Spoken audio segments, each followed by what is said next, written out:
اب کچھ ایسی باتیں ہیں جن فیکٹس کو ہمیں دیکھنا چاہیے. سب سے پہلے تو یہ ہے کہ یہ ایک النس ہے, رائٹ.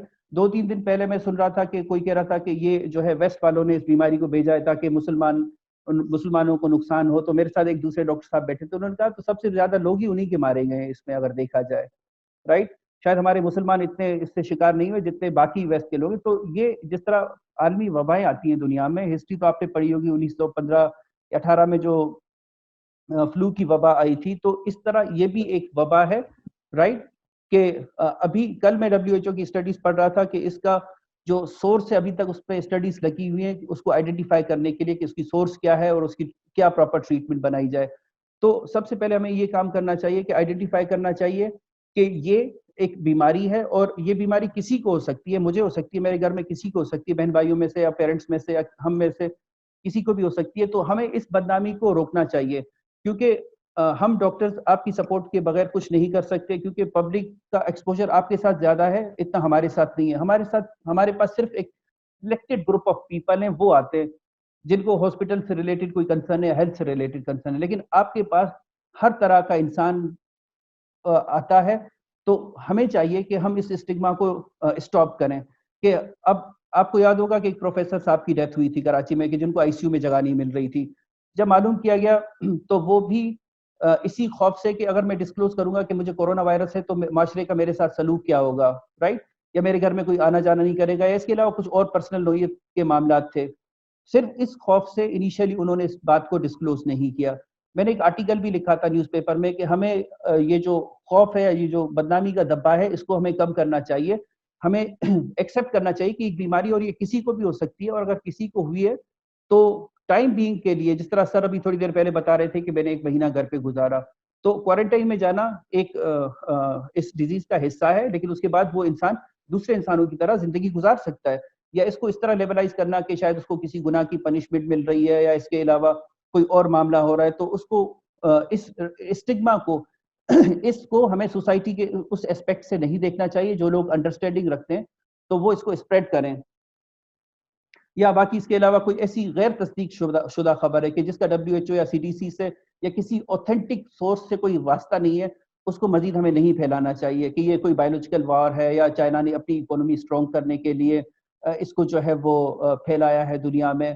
تو کوئی ایسی اوتھینٹک نیوز کہ جس کی ریسورس کہ اب مجھے کل میں نے سر نے مجھے کہا تھا تو مجھے تھوڑا سا اسٹڈی کرنا پڑا. میں بھی WHO اور CDC کو دیکھ رہا تھا, رائٹ, جو کہ اوتھینٹک ہیں, جس سے ہمیں پتہ چل جاتا ہے کہ اس وقت دنیا میں فگرز کیا چل رہی ہیں اور معاملات کیا چل رہے ہیں. تو کوئی بھی ایسی غیر تصدیق شدہ خبر ہمیں پھیلانے سے گریز کرنا چاہیے, کیونکہ معاشرے میں ہمارا تو ایکسپوجر ہے, چلے ہم لوگوں سے ملتے جلتے, لیکن ہمارے گھر میں باقی جو لوگ ہیں ان کا تو اتنا ایکسپوجر نہیں. آپ یاد رکھیں کہ انسانی نیچر کا, فطرت کا حصہ ہے, جہاں جس چیز کے بارے میں ہمیں علم کم ہوتا ہے ہم اس کے بارے میں ازمپشنز بناتے ہیں. اب مثال کے طور پہ میں اور عمران صاحب اگر ابھی قریب ہیں اور 2-3 مہینے کے بعد ہماری علیحدگی وہ کہیں اور چلے جاتے ہیں اور 1-1.5 سال تک رابطہ نہیں ہوتا, تو ہو سکتا ہے میرے ذہن میں یہ ازمپشن آئے کہ اب شاید وہ بڑے انسان بن گئے یا وہ مجھ سے رابطہ رکھنا نہیں چاہتے. تو یہ نیچرلی ہماری نیچر کا, فطرت کا حصہ ہے کہ ہم ازمپشن بناتے ہیں, جو کہ نہیں ہونے چاہیے. فاصلے نہیں ہونے چاہیے, چیزوں کے بارے میں اپڈیٹڈ نالج آپ کے پاس ہونا چاہیے. اچھا, اب اس کے بعد انفارمیشن کی تو ہم بات کر چکے ہیں. جب کمپلیٹ انفارمیشن نہ ہو تو اس میں بھی جو ہے انسان کا اسٹریس بڑھ جاتا ہے, پریشانی بڑھ جاتی ہے. جب بھی کسی چیز کے بارے میں ہمیں انفارمیشن نہ ہو, کہ انف ٹائم نہ ہو کہ کریکٹ اسسمنٹس کی جائے, یا اس کے علاوہ فیک نیوزز ہوں, متھس ہوں, رائٹ. اب جس طرح مینٹل ہیلتھ کی ہم بات کرتے ہیں, ڈپریشن کی ہم بات کرتے ہیں, اینزائٹی کی, یا اس کے علاوہ ایک ڈیزیز ہے جس کو پینک ڈس آرڈر کہتے ہیں. ان کی میں مثالیں اس لیے دے رہا ہوں آپ کو سمجھانے کے لیے. آپ نے ضرور کبھی نہ کبھی اپنی زندگی میں کسی ایسے انسان سے ملے ہوں گے جو کہتا ہو کہ مجھے کبھی ایسا لگتا ہے کہ مجھے دل کا دورہ پڑنے والا ہے, اور میں شدید خوف کی کیفیت میں چلا جاتا ہوں, اور جا کر وہ ECG نکلواتے ہیں, دل کی پٹیاں بار بار, کہ ہمیں کوئی دل کا دورہ تو پڑنے والا نہیں ہے. تو پھر کارڈیولوجسٹ ان کو سیٹسفائی کرتا ہے کہ this is not something happening wrong with your cardiac status, کہ دل کا کوئی مسئلہ نہیں ہے, یہ ذہنی مسئلہ ہے. اور ذہن میں جب خوف کی کیفیت ہو تو پھر ایسا لگتا ہے کہ دل تیزی سے دھڑکنے لگتا ہے. تو یہاں پر میں یہ ایگزامپل اس لیے دے رہا ہوں کہ بہت سارے لوگ ہیں اس کو یوں سمجھتے ہیں کہ شاید ان پر کوئی اس طرح کی آفت یا ان پر کوئی اسپریچول چیز حاوی ہو جاتی ہے جس کی وجہ سے جو ہے وہ اس کا مقابلہ نہیں کر سکتے. حالانکہ یہ بات درست نہیں ہے. تو ہمیں آئیڈینٹیفائی کرنا چاہیے کہ پرابلم کیا ہے اور اس کو ہم کیسے جو ہے اس کا حل نکال سکتے ہیں.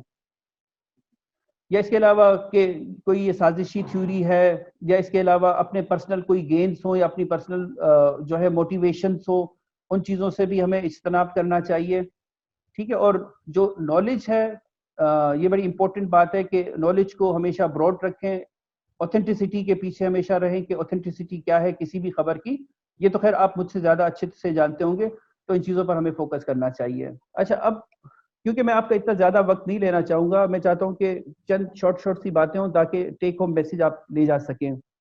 بچوں کے لیے جو سجیشنز ہیں کہ بچے اسٹریس کو کیسے آئیڈینٹیفائی آپ کر سکیں گے بچوں میں، تو آپ دیکھیں کہ ان کے رویے میں کیا چینجز آتے ہیں. رائٹ. اگر بہت ہی چھوٹا بچہ، ینگر چلڈرن، لیس دین 8 ایئرس کا بچہ ہے، اگر اسے کوئی اسٹریس ہوتا ہے یا کوئی پریشانی ہے، اسے کسی نے چھیڑنے کی کوشش کی ہے، اسکول میں تنگ کرنے کی کوشش، یا گلی محلے میں یا اسکول وین کے کسی ڈرائیور نے تنگ کرنے کی کوشش کی، آپ دیکھ رہے ہو کہ بچہ ایکسیسولی رو رہا ہے، اس کی آنکھوں میں ٹیئرز ہے، یا وہ بات پر چڑچڑا ہو رہا ہے، تب آئیڈینٹیفائی کریں، اسے بٹھائیں اور جاننے کی کوشش کریں کہ ایسا کیوں ہو رہا ہے.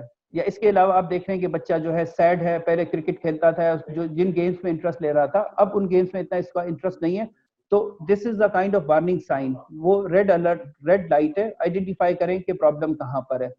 اس کا کیونکہ ایک جواب نہیں ہو سکتا کہ آپ مجھے کہیں کہ ڈاکٹر صاحب اگر بچہ سیڈ ہو تو ایک وجہ بتائیں. نہیں، سیڈ ہونے کی بہت ساری وجوہات ہو سکتی ہیں. رائٹ.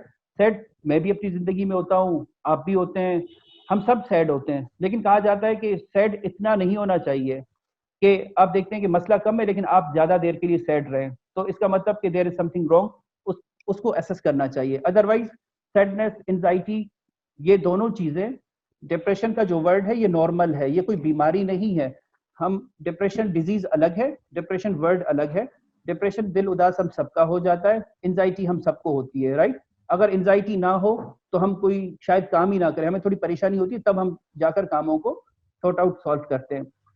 یا اس کے علاوہ آپ دیکھ رہے ہیں کہ بچوں کی سلیپنگ کے پیٹرنز، کسی کو نیند نہیں آ رہی تو کوئی ایکسیسو سو رہے ہیں یا کوئی زیادہ ان ہیلدی ایٹنگ کر رہے ہیں. یا اس کے علاوہ ان بیہیویئرس پر آ گئے ہیں کہ بچہ بڑا ہو گیا تھا کہ اس نے مثال کے طور پہ بیڈ ویٹ کرنا چھوڑ دیا تھا.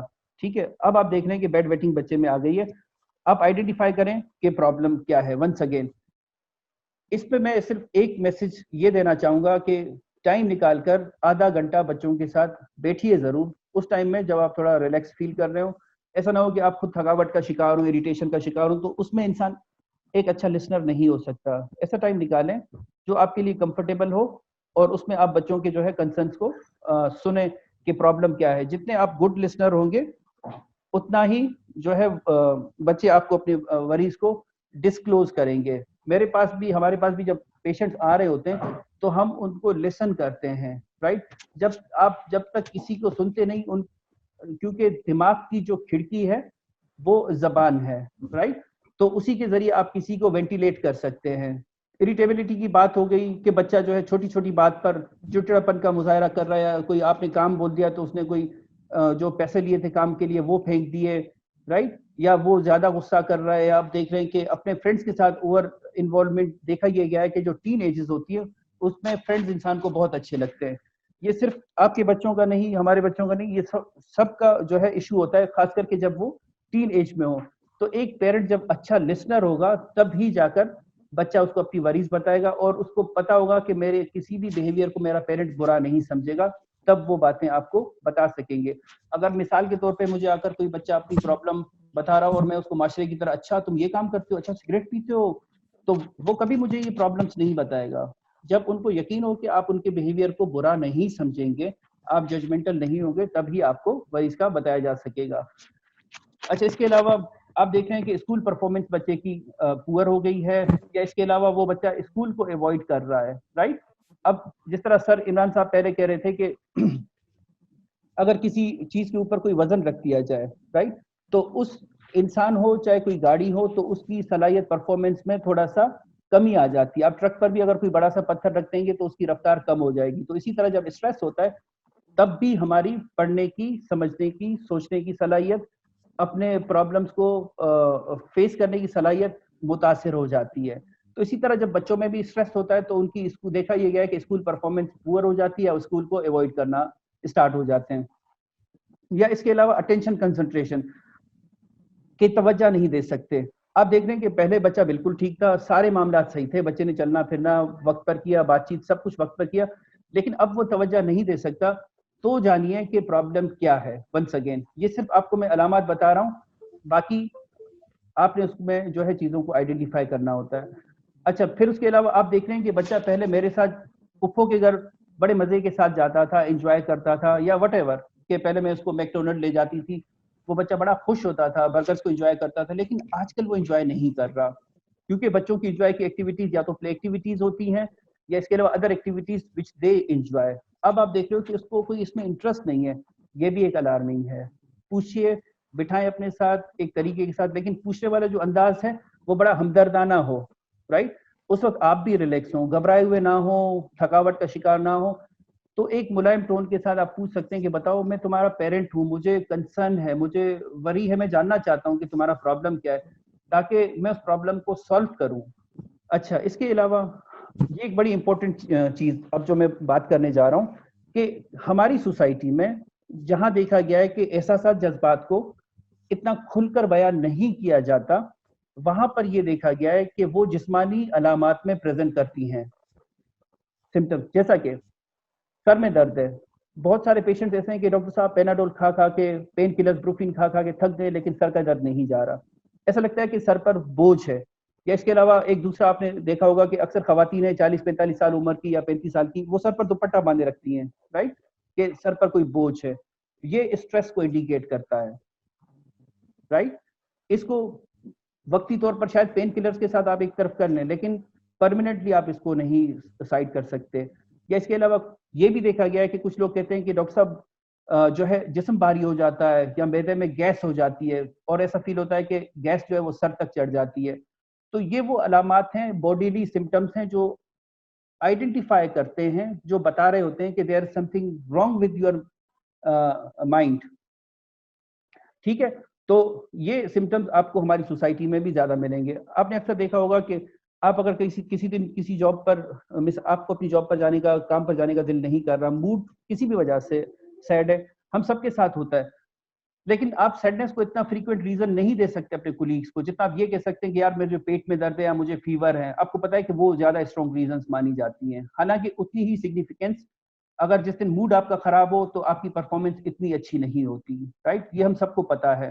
اور اس وقت دنیا بھر میں جو مجھے میرے سینئرز نے بتایا کہ سب سے زیادہ جو دنیا کی اکنومی متاثر ہے وہ مینٹل ہیلتھ کی وجہ سے. اب پوچھیں کیوں؟ بہت سارے لوگ ایسے ہیں, WHO خود کہتا ہے کہ ہر تیسرے سے چوتھا انسان اسٹریس کا شکار ہے, رائٹ. اور اس اسٹریس کو مینج نہ کرنے کی وجہ سے وہ اپنے کام پر اتنا کریٹو پروڈکٹیو نہیں ہے. اس وجہ سے معیشت پر بھی اثر پڑ رہا ہے, کیونکہ میجورٹی لوگ وہ ہیں جو اچھا سوچتے ہیں, سمجھتے ہیں, اور چیزوں کا پرابلمس کو سالو کرتے ہیں اور اپنی زندگی چلا رہے ہیں, لیکن اندر کے حالات کیا ہیں وہ صرف وہی جان رہے ہوتے ہیں, یا ان کے بہت قریبی اگر انہوں نے کسی کے ساتھ شیئر کیا ہے تو وہ جان رہے ہوتے ہیں, ادروائز نہیں پتا ہوتا. کیونکہ دیکھا یہ گیا ہے کہ ہم اپنے ایموشنز کو کسی طریقے سے